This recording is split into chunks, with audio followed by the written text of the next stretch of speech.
Assalamu alaikum everyone. So আজকে আমি mainly দেখাবো how to create a basic project.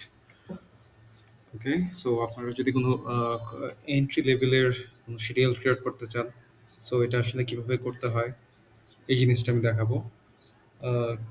In ডিপে যাওয়ার আগে জাস্ট একটা কথা বলি, যে কোনো সফটওয়্যারে আসলে টিউটোরিয়াল দেখে আমাদের মনে হয় যে আমরা হয়তোবা অনেকটাই জেনে গিয়েছি, but to be very frank with you, আমার প্র্যাকটিক্যাল এক্সপিরিয়েন্স হচ্ছে যে আপনি অনেক সময় দেখবেন যে অনেক সফটওয়্যার টিউটোরিয়ালগুলো দেখবেন, হয়তো ইনিশিয়ালি কিছু প্র্যাকটিস করলে আপনার অনেক কিছু মনে থাকবে, বাট লং টার্মে আপনি যদি সেই সফটওয়্যারটা নিয়ে কাজ না করেন, বা আপনি যে ফিল্ডে কাজ করছেন আহ, সেইখানে যদি এটার অ্যাপ্লিকেশনটা নিয়ে না আসা যায়, এটা আসলে লং রানে যে আপনার এই সফটওয়্যারটা যে লার্নিং প্রসেস বা যা লার্ন করেছেন, এটা আসলে তেমন এফেক্টিভ হয় না। সো আমি আপনাদেরকে সাজেস্ট করবো, অবশ্যই আপনারা যদি যে কোনো সফটওয়্যার যদি শেখেন, সেটা চেষ্টা করবেন যেন অ্যাটলিস্ট আপনাদের কাজের সঙ্গে বা রিলেভেন্ট কোনো ইস্যুতে সেটা সেটা অ্যাপ্লিকেবল বা অ্যাপ্লাই করা যায়। ওকে, সো বেশি কথা না বলে চলো আমরা শুরু করি। ওকে, সো আমি যেহেতু আমি আমার ব্যাকগ্রাউন্ড ইঞ্জিনিয়ারিং, সো এই জন্য আমি সবসময় আসলে আমার প্রজেক্টগুলোও ইঞ্জিনিয়ারিং বেসড প্রজেক্ট থাকে। সো আমি ওরকমই একটা ছোট যে কোনো একটা প্রজেক্টের স্টার্টিং কিছু টাস্ক জি, আমি করতে যাচ্ছি। ওকে? সো আপনারা যখন হচ্ছে কোনো প্রজেক্ট ক্রিয়েট করতে যাবেন, ১ম এ আপনাকে যেটা করতে হবে, টাস্ক গুলা ডিফাইন করতে হবে। ওকে? যে অ্যাকচুয়ালি কি কাজগুলা, ঠিক আছে? আপনার করতে হবে। সো আমি এখানে দিচ্ছি, সাপোজ হচ্ছে আমরা কোনো একটা আমার কেসে আমি একটা কনসিডার করছি যে আমরা কোনো একটা প্রজেক্ট আমরা স্টার্ট করব, কনস্ট্রাকশন প্রজেক্ট। ওকে? সো ১ম এ আমার কি লাগবে? জিও টেকনিক্যাল রিপোর্ট লাগবে একটা। ওকে? ওই এরিয়ার। দেন হচ্ছে আমার হচ্ছে টপোলজিক্যাল রিপোর্ট লাগবে। তারপর ওই এরিয়ার আমার হচ্ছে এনভায়রনমেন্টাল ক্লারিফিকেশন লাগবে। ওকে, দেন হচ্ছে আমার সাপোজ হচ্ছে আমি একটা স্টেপ ধরি যে সেখানকার হচ্ছে আমার ওয়ার্ক পারমিট লাগবে। ওকে, বা প্ল্যান পারমিট, আমি যে প্ল্যানটা সেট আপ করতে চাই। দেন আমি হয়তো বা কনসিডার করবো যে আমার সব ধরনের অ্যাপ্লিকেশন, লাইক ধরেন হচ্ছে ইউটিলিটি অ্যাপ্রুভাল। দেন হচ্ছে আমার হয়তো ইউটিলিটি অ্যাপ্রুভাল পাওয়ার পরে আমার এখন লেআউটটা প্রিপেয়ার করতে হবে, বা প্ল্যান্ট হচ্ছে যে প্ল্যান্টের যে ড্রয়িং বা হচ্ছে ইলেকট্রোমেকানিক্যাল সিস্টেম যা কিছু আছে এখানে। So all structural drawing, civil drawing, all the drawing should need to prepare. Okay, so all drawings preparation, right. এরপর আমার যখন রয়ে তখন আমি হচ্ছে কনস্ট্রাকশন এক্সিকিউশনে চলে যাবো। ওকে, যখন কনস্ট্রাকশন এক্সিকিউশন শেষ, তখন হচ্ছে আমার commissioning and qualification, all the machineries আর এভরিথিং। ওকে, দেন হচ্ছে আমার যখন কমিশনিং কোয়ালিফিকেশন শেষ, তখন হচ্ছে প্ল্যান্ট ইন অপারেশন। সো আমি জাস্ট খুবই একটা সিম্পল প্রজেক্টের এক্সাম্পল আপনাদেরকে দেখাতে যাচ্ছি। সো আমি যখন টাস্কের নামগুলো দিচ্ছি, আপনারা দেখেন আমার ডান পাশে কিছু হচ্ছে কলাম আছে, বা এখানে কি ডিউরেশন, স্টার্ট, ফিনিশ। আমি যদি এখানে আরো যাই, প্রিডিসেসরস, রিসোর্স নেম, আমি চাইলে আরো অনেক ধরনের কলাম অ্যাড করতে পারি। বাট আমি প্রথমে হচ্ছে লেফট সাইডের কলামটায় যাই, দেখেন যেখানে টাস্ক মোড, আমি যদি এখানে ক্লিক করি, আপনি দেখতে পারবেন যে হচ্ছে manually scheduled and auto scheduled. Okay, so যেটা হয় যে আমরা কোনো টাস্ক যদি আমি জানি যে একটা কাজ আর একটা কাজের উপর ডিপেন্ডেন্ট হয়, আমার কেসে আমি ধরেছি যে নর্মালি যেটা হয় যে কনস্ট্রাকশন প্রজেক্টগুলা আমরা প্রজেক্ট ম্যানেজমেন্টের ভাষায় বলি যে ওয়াটারফল মেথডে হয়। সো একটা কাজ শেষ হয়, একটা কাজ স্টার্ট হয়, একটা কাজ শেষ হয়, একটা কাজ স্টার্ট হয়, ইন জেনারেল, সব টাস্ক না। সো আমি এখানে যে টাস্কটা নিয়েছি, ইন জেনারেল এটা একটার পর একটা আসলে স্টেপ বাই স্টেপ করা যায়।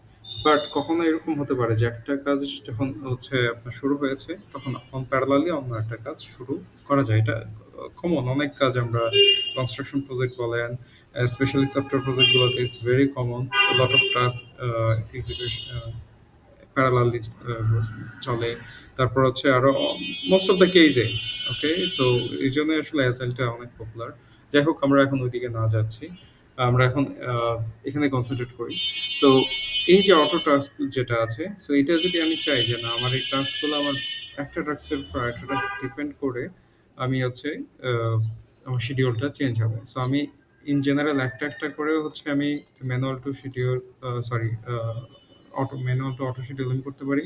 আবার আপনারা যদি খুব একটু ফাস্টার করতে চান সবগুলোকে একসঙ্গে সিলেক্ট করে দেখেছেন এখানে ম্যানুয়াল সিলেকশন দেওয়া আছে, সো আমি এখানে বাই ডিফল্ট যেটা হয়েছে যে দেখেন যে আপনার আমি কিন্তু কোনো ডিউরেশন দেই নাই, স্টার্ট ডেট দেই নাই, ফিনিশ ডেট দেই নাই। বাট আমি যখনই সে এটা একটা কাজের টাস্কের উপর আরেকটা কাজ আমি যখন দিয়ে দিয়েছি, ওর একটা ডিফল্ট স্টার্টিং ডেট যেটা ছিল এখান থেকে লাইক হচ্ছে আজকের ডেট এটা নিয়ে নিয়েছে এবং হচ্ছে প্রতিটা টাস্কেরই ওয়ান ডে করে ওরা ডিউরেশন ধরেছে, কারণ ফিনিশ ডেট এবং start date same day, so একদিন। ওকে, সো এটা আসলে লজিক্যাল না। সো আমরা আমাদের মতো করে এখন বোঝাই। সো লাস্ট, সো আমি ধরি লেটস সে যে আমার 16 তারিখ হচ্ছে আমার সেপ্টেম্বরের,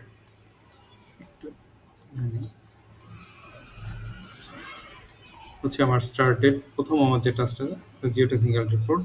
সো জিও টেকনিক্যাল রিপোর্ট সাথে আমি টপোলজিক্যাল রিপোর্ট এটাও আমি কি করতে পারি, ধরতে পারি যে হয়তোবা দুইটা কাজ প্যারালালি হচ্ছে। ওকে, সো তাই যদি হয় আমি ধরলাম প্যারালালি হচ্ছে, সো আমি দুইটা টাস্কেরই আমি দিলাম হচ্ছে স্টার্ট টাইম হচ্ছে 16 তারিখ। বাট আমি ধরলাম হচ্ছে এই টাস্কটার হয়তোবা আমার ডিউরেশন হচ্ছে এক্সিকিউশন 2 দিন, আর এটার হচ্ছে আমি 3 দিন রিপোর্টটা পেতে। ওকে, তারপর আমি যাব হচ্ছে এনভায়রনমেন্ট রিপোর্ট। আমি ধরলাম যে আমার এই এনভায়রনমেন্ট রিপোর্ট যে টাস্কটা আছে এটা আসলে জিও টেকনিক্যাল রিপোর্টের উপর ডিপেন্ডেন্ট। ওকে, আমি ধরলাম এটা, অথবা আমার টপোলজিক্যাল রিপোর্টের উপর ডিপেন্ডেন্ট। তাই যদি হয় বা আমি ধরতে পারি আমার দুইটা টাস্কের উপরই ডিপেন্ডেন্ট।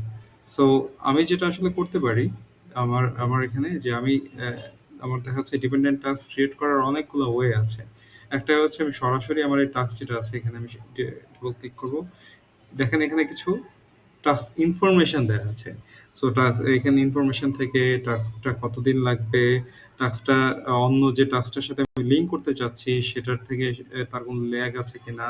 তারপর দেখেন রিসোর্স কি, সেই টাস্কটা আমরা কাকে অ্যাসাইন করব, আরো অনেক কিছু আছে। আমি যদি কোনো নোট দিতে চাই এই নোটের এখান থেকে দিতে পারবো। এনিওয়ে আমরা প্রথমে প্রিডিউসার্স আসি যে আমার এই টাস্কটা কিসের উপর ডিপেন্ডেন্ট। ওকে, আমি ধরলাম যে আমার এই টাস্কটা হচ্ছে টপোলজিক্যাল রিপোর্টের উপর ডিপেন্ডেন্ট এবং দেখেন যে এখানে টাইপটা কি। টপোলজিক্যাল রিপোর্ট যখন হচ্ছে শেষ হবে তারপরে এই কাজটা শেষ হবে। এই জন্য আমার এখান থেকে ফিনিশ টু স্টার্ট। আমি যদি চাই না আমি আমার এই টপোলজিক্যাল রিপোর্ট যখন স্টার্ট হবে এটাও তখন স্টার্ট হবে, তখন দেখেন স্টার্ট টু স্টার্ট। যখন আমার হচ্ছে আমি যদি দিতে চাই যে টপোলজিক্যাল রিপোর্ট যখন শেষ হবে তখন আমার এটা শেষ হবে, ফিনিশ টু ফিনিশ। ওকে, আমি যদি দিতে চাই যে না আমার যখন হচ্ছে এই টপোলজিক্যাল রিপোর্টটা আপনার স্টার্ট হবে তখন অন্য কাজ যেটা আছে সেটা কি ফিনিশ হবে। ওকে, সো আমার এই চারটা মোড আছে, আমি এখান থেকে যে কোনো একটা সিলেক্ট করতে পারি। সো আমি এখানে দিলাম কি টপোলজিক্যাল রিপোর্ট যখন ফিনিশ তখন হচ্ছে আমার এই টাস্কটা স্টার্ট। ওকে, এবং আমি টাইম ডিউরেশন দিলাম হচ্ছে 2 days। সো আপনি দেখেন এখানে আমার এখানে কোনো লিঙ্ক ছিল না কিন্তু। সো যখন এটা আমি ক্লিক করছি দেখছেন এটার সঙ্গে এটা লিঙ্ক হয়ে গেছে, রাইট? ওকে, সো এটা একটা ওয়ে আমি দেখালাম। আমি চাইলে কিন্তু এমনভাবে করতে পারি যে ওয়ার্ক পারমিট যেটা আছে আমি দিচ্ছি যে আমার এটা যখন শেষ হবে তখন এটা স্টার্ট হবে। ওকে, দেখছেন অটোমেটিক্যালি আমি চাইলে এখান থেকেও সরাসরি প্রতিটা টাস্ক একটার পরে অন্য যে টাস্কগুলো আছে আমি ধরে নিলাম যে একটা কাজের উপর ডিপেন্ডেন্ট আমার অন্য যে কাজগুলো আছে, যেটা সিরিয়ালি এটা শেষ হলে এটা শুরু হবে, এটা শেষ হলে এটা শুরু হবে। আমি সো আমার এখানে গ্যান্ট চার্ট যেটা আছে এখান থেকেও কিন্তু আমি কি করতে পারি টাস্কগুলো আমি লিঙ্ক করতে পারি। ওকে, রাইট? ওকে, সো টোটাল আমার, সো আমার এই যে টোটাল সবগুলা কাজ আছে, সো আমি দেখতে পাচ্ছি কি আমি চাইলে কিন্তু কি এখান থেকেও হচ্ছে আমার আমি কি বলেছিলাম যে দেখেন ফিনিশ টু স্টার্ট সবগুলা কিসের উপর ডিপেন্ড করতেছে এনভায়রনমেন্ট রিপোর্ট। সো এরকম করে আমি কোনোটা অথবা 2 দিন দিলাম, এটা 4 দিন, 3 দিন, ইচ্ছা মতো এটা আসলে যেহেতু আমরা একটা ড্রাফট ক্রিয়েট করছি। সো আপনি এখান থেকে চার্ট থেকে দেখতে পারবেন যে সেই ডেটগুলো কিভাবে কি যাচ্ছে এবং আমাদের এই যে প্রজেক্টটা এটা শুরু হয়েছিল সেপ্টেম্বরের 16 তারিখ থেকে। ওকে, এবং সেটা শেষ হচ্ছে যে অক্টোবরের মিড অফ দ্য অক্টোবর একটা সময়। ওকে, ওকে, সো এখন এই যে টোটাল কাজগুলো আছে, এই এই যে সবগুলো যতগুলো টাস্ক আছে, আমি এই প্রজেক্টের একটা নাম দিতে হবে, রাইট? আমাদের যে কোনো একটা প্রজেক্টের নাম থাকে। সো আমাদের এই যে টোটাল কাজগুলাকে আমি যদি একটা সামারি করতে চাই, এবং যেই প্রজেক্টটা যেই নামে আমি এই সবগুলো টাস্ক রাখবো, এই যে সামারি টাস্ক চলে আসছে, এবং দেখেন একটা ব্ল্যাক কালারের লাইন দিয়ে কিন্তু এই যে বক্স যেটা আছে এটার মধ্যে বোঝাচ্ছে যে এই কাজটা আমার শুরু কবে এবং শেষ কবে। স্টার্টিং ডেট দেখেন হচ্ছে আমার 16th সেপ্টেম্বর, এবং হচ্ছে আমার অক্টোবর 7 তারিখ যে হচ্ছে আমার এই টোটাল কাজটা শেষ হচ্ছে। এবং এটা আমার নাম দিলাম আমি নিউ প্রজেক্ট। ওকে, পারফেক্ট। ওকে, আমার মনে হয় যে সবাই বুঝতে পেরেছেন আসলে, বা এটা একটা খুবই বললাম যে এটা যে বেসিক লেভেলের প্রজেক্ট কিভাবে আসলে ক্রিয়েট করা যায়। সো আমরা আস্তে, আস্তে আমরা যদি যাই এখন গ্যান্ট চার্ট থেকে, দেখা দেখা যাবে যে আমরা ক্রিটিক্যাল টাস্ক, তারপর Slack, এই জিনিসগুলো যখন আমরা আস্তে, আস্তে আমি আমার পরবর্তী ভিডিওগুলোতে যখন আমি দেখাবো আরো what is critical task and how to define Slack কি, তখন আপনাদের কাছে এই ব্যাপারগুলো আরো ক্লিয়ার হয়ে যাবে। ওকে? সো আমার মনে হয় যে এট লিস্ট খুবই বিগিনার লেভেলে কেউ যদি কোনো টাস্ক ক্রিয়েট করতে চায়, বা কোনো শিডিউল ক্রিয়েট করতে চায়, সো তার জন্য এটা একটা ভালো starting point. Thank you everyone, thanks for watching.